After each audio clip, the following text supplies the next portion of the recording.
La historia completa de Maharaja Bharata.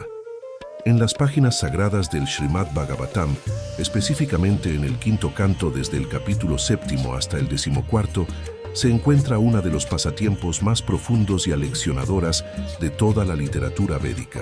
Es la historia de Maharaja Bharata, el emperador por quien toda la India recibió su antiguo nombre de Bharata Varsha, y cuyo destino extraordinario, a través de 3 nacimientos consecutivos, ilumina verdades eternas sobre la naturaleza del apego, la importancia del pensamiento final y la misericordia ilimitada del Señor Supremo. La historia comienza con un linaje divino. Bharata no era un rey ordinario nacido de circunstancias comunes. Él era el hijo del mismísimo Señor Rishabhadeva, quien era un avatar directo del Señor Supremo, y nieto del Swayambhuva Manu, el padre de la humanidad.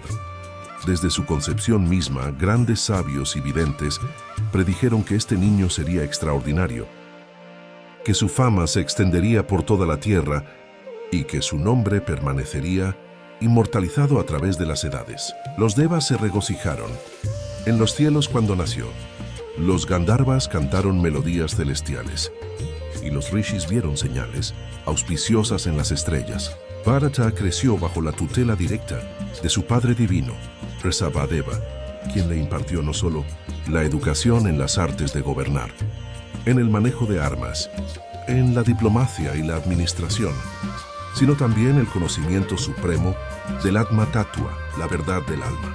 Desde su más tierna infancia, Bharata fue entrenado en los Vedas, en los Upanishads, en el conocimiento de Brahman y en la ciencia de la devoción al Señor Supremo. Su padre le enseñó que, aunque gobernaría el mundo entero, debía recordar siempre que él era simplemente un sirviente temporal del Dharma, un custodio de la tierra que pertenecía al Señor, no un propietario. Cuando Bharata alcanzó la juventud, su padre Rishabhadeva realizó la ceremonia de coronación más grandiosa que el mundo había visto. Reyes de todas las direcciones vinieron a rendir homenaje. El nuevo emperador recibió el título de Chakravarti Samrat, emperador universal, significando que su autoridad se extendía sobre los 7 continentes de la tierra. El Bhagavatam describe que, bajo el gobierno de Bharata, toda la creación prosperó de manera sin precedentes. Las vacas daban tanta leche que sus ubres parecían océanos blancos. Los árboles se inclinaban bajo el peso de frutas dulces y jugosas. Las lluvias llegaban exactamente cuando los agricultores las necesitaban, ni un día antes ni un día después. No había enfermedades, no había hambre, no había pobreza. Los criminales abandonaban voluntariamente sus caminos torcidos simplemente por el poder del ejemplo de rectitud que emanaba del trono de Bharata. Las personas vivían largas vidas llenas de salud, felicidad y satisfacción espiritual. Bharata se casó con una princesa de gran belleza y virtud, quien le dio 5 hijos magníficos. Estos príncipes fueron nombrados Sumati, que significa de buena mente; Rashtravarta, quien sostiene el reino; Sudarshana, de visión hermosa; Avarana, el protector; y Dhumraketu, cuya bandera es como humo sagrado.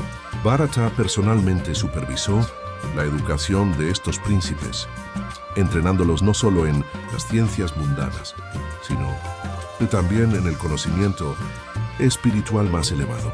Cada uno de ellos creció para ser un ejemplo perfecto de las cualidades kshatriya, que es la valentía sin arrogancia, la fuerza sin brutalidad, autoridad sin tiranía y poder con compasión. Durante su reinado, Bharata realizó innumerables yajñas védicos. El Bhagavatam menciona específicamente que ejecutó cientos de Ashvamedha yajñas, los sacrificios de caballo más elaborados y costosos que requerían recursos imperiales. En estos yajñas distribuyó caridad con tal generosidad que los brahmanas y los pobres recibieron montañas de oro, vacas por miles, telas preciosas, joyas radiantes y tierras fértiles. Los sabios comentan que la caridad de Bharata no era para acumular mérito piadoso para sí mismo, sino para beneficiar a sus súbditos y establecer el ejemplo de desapego real. Su esposa, la reina, era igualmente caritativa y piadosa. conocida por su devoción al Señor y su gentileza hacia todos los seres. Pero aquí es donde la historia toma un giro extraordinario que sorprende a todos los que la escuchan. Bharata, en la flor de su juventud, cuando aún era fuerte, vigoroso y capaz, cuando sus hijos todavía eran jóvenes, cuando su esposa aún era hermosa, cuando su reino estaba en su apogeo de prosperidad, tomó una decisión que sacudió los tres mundos. Un día, sin previo aviso, sin consultar con nadie excepto su propio corazón consciente de Dios, Bharata convocó a sus 5 hijos, los coronó como corregentes, entregó todas sus responsabilidades imperiales, se despidió de su amada esposa con palabras de bendición y abandonó su palacio vestido solo, con la simple tela de un sannyasa. Los acharyas enfatizan que esta renunciación de Bharata fue única en la historia. No renunció porque estaba viejo y cansado, como hacen muchos reyes. No renunció porque estaba enfermo o desilusionado. No renunció porque había perdido su reino o sufrido alguna tragedia. Renunció en el pico absoluto de su poder y felicidad, precisamente porque comprendía la enseñanza de su padre, Kresavadeva, que el propósito real de la vida humana no es disfrutar placeres materiales, por más legítimos y dármicos que sean, sino alcanzar la realización del Ser Supremo. Mientras otros reyes se aferraban a sus tronos hasta que la muerte los arrancaba por la fuerza, Bharata voluntariamente lo dejó todo, demostrando el más alto nivel de vairagya o desapego. Bharata viajó hacia el norte, hacia las estribaciones del Himalaya, esa región sagrada donde los picos eternos tocan los cielos y donde la tierra misma vibra con el poder de incontables tapacias realizadas por sabios a través de las edades. Finalmente llegó a un lugar de belleza indescriptible llamado Pulaha Ashrama, así nombrado porque había sido establecido por el gran sabio Pulaha, uno de los hijos nacidos de la mente de Brahma. Este ashrama estaba ubicado en las orillas del río Gandaka, conocido hoy como el río Gandak en Nepal, cuyas aguas cristalinas fluyen desde las alturas nevadas, trayendo consigo las sagradas Shalagrama Shilas, esas piedras negras manifestaciones directas del Señor Vishnu. El Bhagavatam dedica versos enteros a describir la belleza celestial de este lugar. Los árboles gigantes se elevaban como pilares verdes sosteniendo el cielo, sus ramas tan densas que creaban una sombra fresca y agradable incluso en el calor del mediodía. Enredaderas con flores de todos los colores imaginables trepaban por estos árboles, llenando el aire con fragancias que superaban a los perfumes más exquisitos de los palacios imperiales. El canto de pájaros exóticos creaba una sinfonía natural que parecía el kirtán de los devas. Ciervos, pavos reales y otras criaturas del bosque vagaban sin miedo, pues en la presencia de sadhus genuinos, incluso los animales salvajes perdían su naturaleza agresiva. El río Gandaka fluía con un sonido musical, sus aguas tan puras y claras que se podía ver cada piedra en el fondo, cada pez que nadaba, cada reflejo del cielo azul arriba. Bharata estableció su residencia en una pequeña choza de hojas y ramas. Su vida diaria se volvió un cronograma estricto de prácticas devocionales, que pondría a prueba incluso a los yogis más austeros. Se levantaba en Brahma Muhurta, esa hora auspiciosa, aproximadamente 90 minutos antes del amanecer, cuando la oscuridad todavía cubre la tierra, pero ya se puede sentir en el aire la promesa del día venidero. En esos momentos silenciosos, cuando incluso los pájaros aún dormían, Bharata salía de su choza y caminaba descalzo por el sendero rocoso hacia el río. El frío de la mañana mordía su piel, ahora sin las sedas y brocados que solía vestir, pero él caminaba con la dignidad de un emperador que ahora gobernaba solo sobre sus sentidos. Llegando a la orilla del Gandaka, Bharata se sumergía completamente en las aguas heladas. El Bhagavatam dice que se bañaba 3 veces cada día, al amanecer, al mediodía y al atardecer. Cada baño era acompañado por la recitación de mantras védicos, por pranayama o ejercicios de control de respiración y por meditación profunda. Después del baño matutino, regresaba a su ashram y comenzaba su puja, su adoración al Señor Supremo. No tenía deidades elaboradas, de metal precioso como las que había adorado en su palacio. Su altar era simple, una shalagrama shila que había encontrado en el río, colocada sobre una piedra plana. Pero la devoción con la que adoraba esa forma del Señor superaba toda la pompa de Siena. Rituales reales. Bharata recogía flores silvestres que crecían en el bosque. No eran las rosas importadas o las orquídeas raras de los jardines imperiales, sino simples flores del bosque, algunas tan pequeñas que apenas podía sostenerlas entre sus dedos. Pero las ofrecía con tanto amor que los devas en los cielos suspiraban de envidia. Recogía hojas de tulasí, esa planta más querida por el señor Vishnu, que crecía abundantemente cerca del ashram. Cada hoja era lavada cuidadosamente en el río, secada con gentileza y ofrecida con mantras precisos. Ofrecía frutas del bosque, mangos silvestres, bayas, raíces dulces que excavaba de la tierra. Ofrecía agua fresca del Gandaka en un cuenco hecho de hojas. Y sobre todo ofrecía su amor, su devoción pura. Su corazón que había renunciado a un imperio para buscar solo la gracia del Supremo.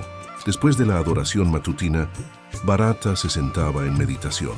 Los acharyas describen que había alcanzado niveles de samadhi que solo los grandes yogis logran después de vidas enteras de práctica. Podía sentarse inmóvil como una estatua durante horas, su respiración tan sutil que una pluma colocada frente a su nariz apenas se movería, su mente completamente absorta en la forma divina del Señor. Meditaba específicamente en Vasudeva, la forma cuádruple del Señor que sostiene la caracola, el disco, el loto y la masa.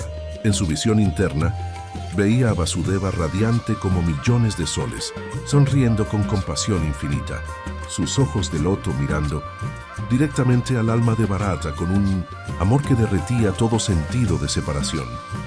Durante el día, Bharata estudiaba las escrituras. Aunque las había memorizado completamente durante su educación principesca, ahora las estudiaba con nueva profundidad, no como conocimiento intelectual, sino como instrucciones directas para la realización del ser. Leía los Upanishads, contemplando sus declaraciones sobre la identidad del Atman y Brahman.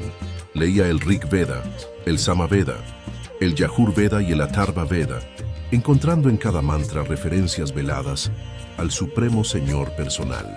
A veces otros sadhus visitaban el ashram, y entonces había discusiones filosóficas que se extendían por horas, debates sobre la naturaleza de Maya, la relación entre el Jiva y Paramatma, los medios de liberación y los misterios de la devoción divina. Su comida era de la más simple, mientras como emperador había disfrutado de cientos de platos preparados por los cocineros más hábiles del reino, servidos en vajilla de oro en salones de mármol. Ahora comía una vez al día, y a veces ni siquiera eso. Comía raíces que excavaba del bosque, frutas que caían naturalmente de los árboles sin necesidad de ser arrancadas, hojas y hierbas comestibles. A veces pasaba días enteros sin comer nada, excepto agua del río, absorto en meditación tan profunda que el hambre del cuerpo parecía pertenecer a otro mundo. Su cuerpo, que alguna vez había sido robusto y bien alimentado con las mejores comidas, se volvió delgado, pero sus ojos brillaban con una luz que no era de este mundo, y su rostro irradiaba una paz que ninguna cantidad de placeres materiales podría otorgar. El Bhagavatam registra que Bharata constantemente cantaba mantras, glorificando al Señor. Uno de sus favoritos era el que dirigía al Señor como causa de todas las causas, cuyas actividades son inconcebibles. Quien no tiene causa propia, quien es el controlador de Maya, quien es el refugio final de todas las almas. Estos mantras no eran meras recitaciones mecánicas. Cada palabra era saturada con bhava, con emoción devocional. A veces, mientras cantaba, lágrimas brotaban de sus ojos. A veces, su cuerpo temblaba en éxtasis espiritual. A veces, su voz se quebraba con la intensidad de su anhelo por el Señor. Los animales del bosque se reunían cuando cantaba, sentados en silencio, como si entendieran el significado trascendental de esos sonidos. Los comentaristas describen que Bharata había alcanzado un estado muy elevado de conciencia espiritual.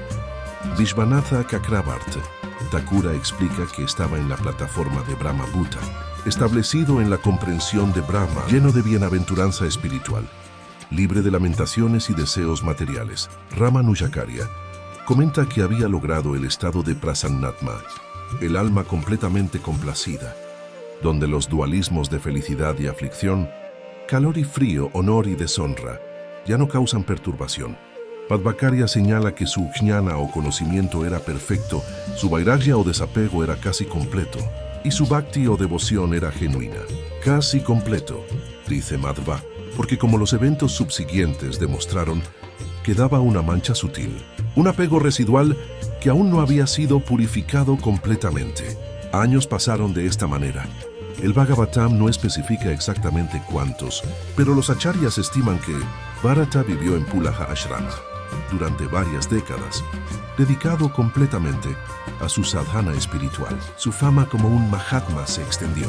Otros renunciantes venían a visitarlo, esperando recibir darshana de este emperador, convertido en sabio, deseando escuchar sus realizaciones, buscando su bendición. Pero Bharata vivía muy simplemente, sin pompa, sin seguidores, sin crear una organización o movimiento.